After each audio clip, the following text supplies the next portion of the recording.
Hi, good evening. This is Scott at Scott Trades on Twitter with StockMarketMentor.com and your chart of the day. I want to take a look at GDX and a gold miner that I think is definitely worth watching.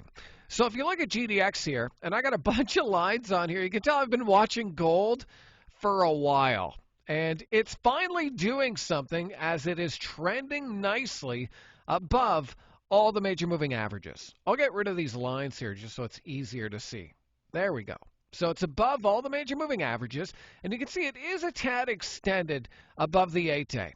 Now, in this market, we've noticed that it's been really hard to buy breakouts. Anytime we get a big breakout in anything, some sellers come in and push it right down. And so I'm keen to really pay attention to stocks close to their major moving averages. And in the gold sector, it's hard to find those because if you look at some of the leaders like NEM, it's working fine. But look how high it is above that 21-day exponential period moving average. That's the gray line. I mean, it's even slightly above the 8-day here. So any buy here, in my opinion, is hard to do with any size because you're kind of chasing. I mean, let's look at GOLD.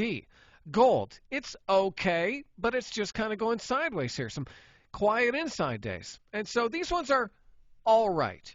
But I found GFI today, Gold Fields, and it's really nice and close to the 8-day and the 21-day. And you can see I've drawn this downward sloping trend line. So we have a clear level of resistance, some clear support, longer term here, shorter term here. And so I think that this could potentially be actionable if we can get a break out of this clear consolidation zone. And so I think it makes sense to have an alert on this maybe around 1580. And we'll want to see a strong move coming out of this cluster of moving averages coming on higher than average volume. And so that's what I think you should be watching for here on GFI if the gold miners and GLD can continue to kind of chug out of this recent consolidation zone. So I hope that video is helpful. And give me a follow on Twitter if you don't already, at Scott Trades. And if you want to see what we're up to over at StockMarketMentor.com, including launching a crypto product really soon, take a trial, take some tutorials, and I'll see you on the other side.